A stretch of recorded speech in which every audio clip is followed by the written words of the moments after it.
Pero nakita natin that he emerged victorious. Bakit? It's all because of the word of God pa rin na kanyang ginamit to shield and to protect himself from the temptation of the devil. Pag tinignan kasi natin yung mga temptation na ginamit ng Diablo, talagang matitindi yon. And even during our time o sa panahon natin ngayon, marami pa rin ang nahuhulog dun sa tatlong temptation na yan. Yan, naalala niyo ba po ba? Ano ba yung tatlong tukso na ginamit ng Diablo? Sige po. Una. If you were the son of God, ano na nga yun, tumalon ka. Ayun ba yun? Yung panghuli na yan, panghuli. Panghuli po ba yun? Sa tinapay. Ay, tinapay. Yung may pagkain pa. Galing ba to? Ikaw anak ng Diyos, no? Kunin mo bato ito at gawin mo tinapay. Diba? Yun ang pinakamatinding temptation, yung mga basic needs sa buhay. Yan ang mataas na marami ang nahulog. Ano sinabi ni Jesus? Ma'am, sa kapay na ubuhay. Sa bawat salita na umutak. So again, showing the power of God's word. Kaya yung ano talaga yan eh. Yung physical denial. Kadininay mo yung physical na pangailangan. Yung spiritual aspect ng buhay natin, yun yung mas mapapalakas natin. At ang tingnan natin dito, pag yung espiritu natin malakas, yung katawan natin, sumusunod din yan. Amen? Sumusunod din. Isipin po ninyo, kahit na kompleto kayo sa pagkain araw-araw, vitamins, lahat, pero stressed kayo. Yung deep within, restless. Yan. Di ba, pa rin? Yan pa rin ang mga cause ng maraming mga karamdaman na nakikita natin ngayon. At kahit mga doktor mismo nagpapatunay, na yan ang totoong dahilan. So, hindi yung kakulangan ng mga nutrition sa katawan. Although, meron ding part yun. Pero yun. Tapos ano yung pangalawa? Yung pangalawang temptation ni Jesus, kay Jesus. Basic needs. Pangalawa yung Balon sa temple. to become rich and famous. Di ba? Dinala mo sa mataas na bundok, tapos pinakita niya, sabi niya, lahat nakikita mo yan, bibigay ko lahat sa iyan, basta sambahin mo lang ako. Di ba? So yung kapalit ng lahat ng material na bagay sa mundong ito, para lang talikuran natin ang Panginoon. At so, kahit hindi natin minsan iniisip o sinasadya, minsan gano'n na nangyayari, when we become too busy sa marami mga bagay na nawawalan tayo ng oras sa Panginoon. Actually, itong inyong ginagawa na to, ito ay isang buhay na patotoo, na kahit na hindi magkakasama, kahit magkakalayo, if we truly find time na magsama-sama para sa salita ng Diyos, pwede talagang gawin. Diba? Lalo na sa panahon natin ngayon, isang click lang eh. Kaya para lang tayo magkakatabi, di ba? Although, sa iba't ibang parte ng mundo tayo ngayon. So, yun. Tandaan natin, huwag nating ipagpapalit. Yan. Sabi ni Jesus, paano niya nilabanan yon? Sambahin mo lamang ang yung Diyos. No? Siya lang. Wala nang iba. Buong isip, puso, lakas, at kaluluwa. So, walang pwedeng pumalit doon. In fact, pag ginawa natin, we are fulfilling yung Matthew 6:33 ng buhay natin. Diba? Seek ye first the kingdom of God and His righteousness. Tapos yung sinasabi ng Diablo na ibibigay lahat sa iyo pagka sinamba mo siya, ang Diyos mismo ang magdadagdag doon sa buhay natin. Ang panghuli, ay sinabi natin Riza kanina, dinala siya doon sa pinakamataas na parte ng templo. Sabi niya, ikaw anak ng Diyos, sige, lumundag ka. Tapos nag-quote pa ng verse si Satan, Psalm 91.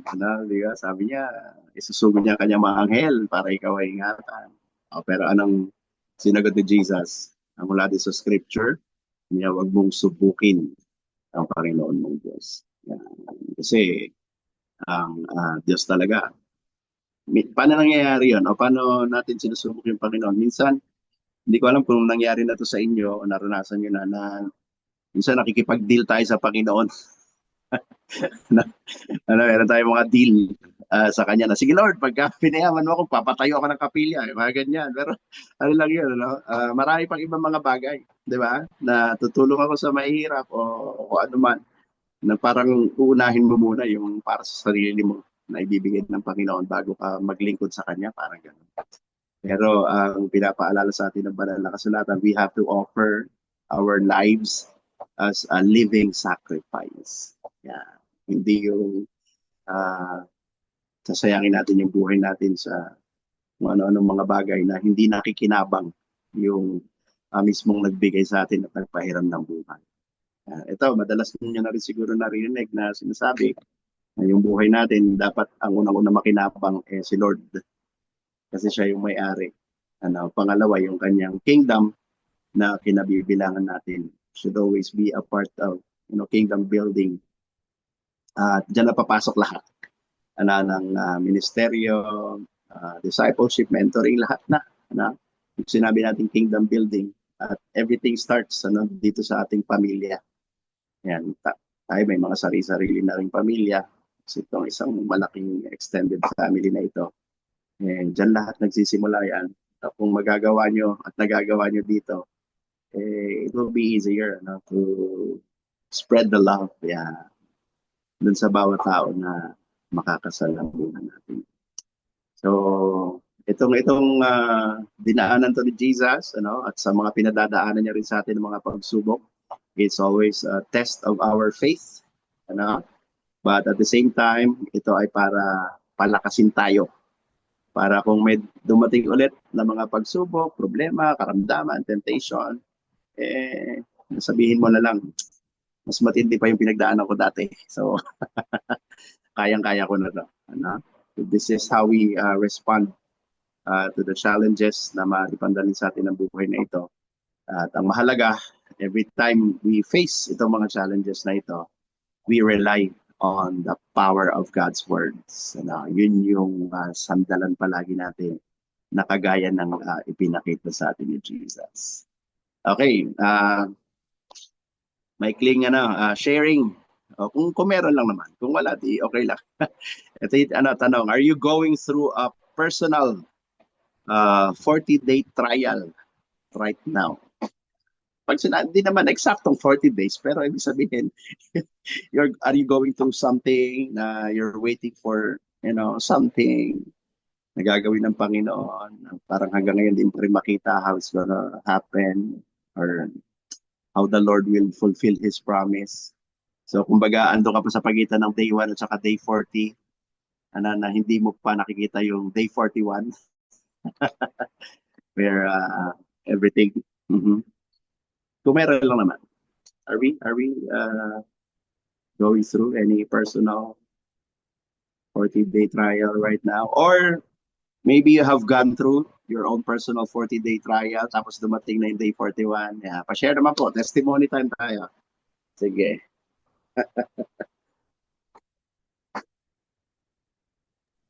Okay, sharing. Tumatawa sa Ate Rica daw. Sige. Or siguro pwede rin, do we need renewal, kagaya ni Noah sa flood, na ibinalik ng Panginoon yung mga nawala, or are we trying to seek direction from the Lord?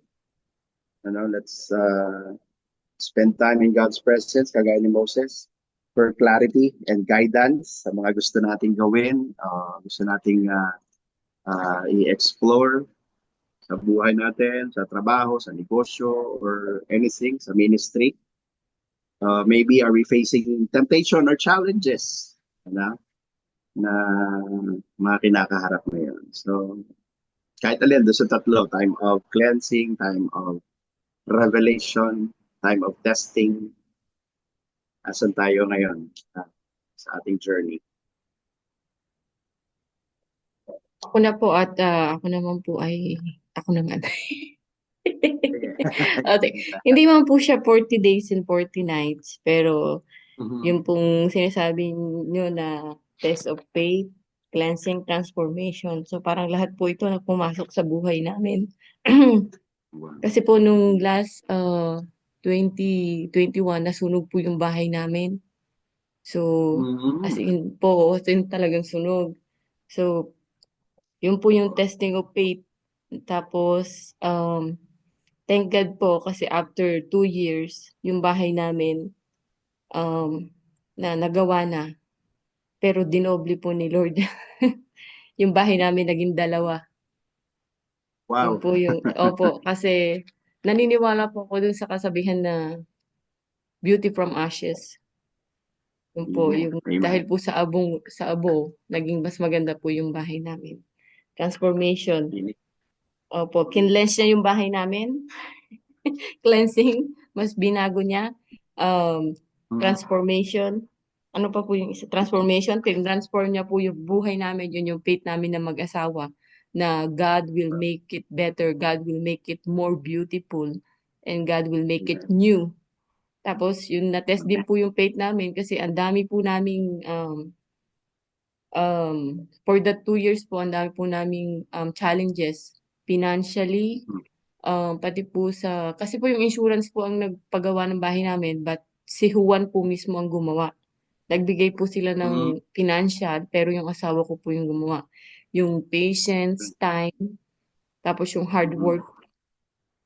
And then, 41 days, this year po, not this year, last year po, nakalipat na kami. And then, last year Amen. din po, yung isang bahay namin, nagkaroon po kami ng mga tenant. Glory to God Wow. po. Amen. Yun po. Thank you. Thank you. Ah, di ba?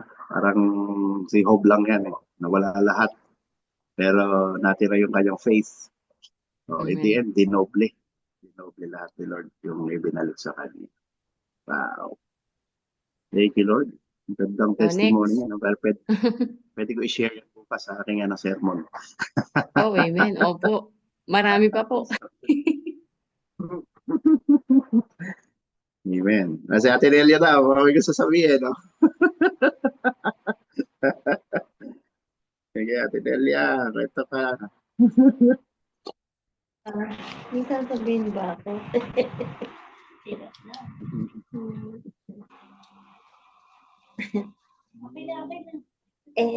eh, Pastor, para sinakop naman po lahat nung testimony ni Rita. Aha. Hindi ah. Opo, yun po yung, opo pa, wala naman po kung yung,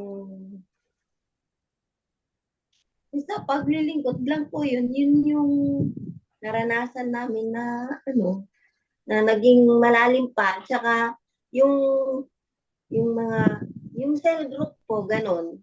Nagdalawa na yung cell group ko ngayon dito sa amin, Wow. sa Makatbo. Wow. Challenge po yung isa dahil yung, yung, yung dito po sa Purok Uno, dito sa Family Domingo, pinabuksan po ni Pastora Revy yun. Pero nagtitiwala naman po ako kay Lord na yun po yung ginagawa niyang challenge sa akin ngayon dahil kapag time na po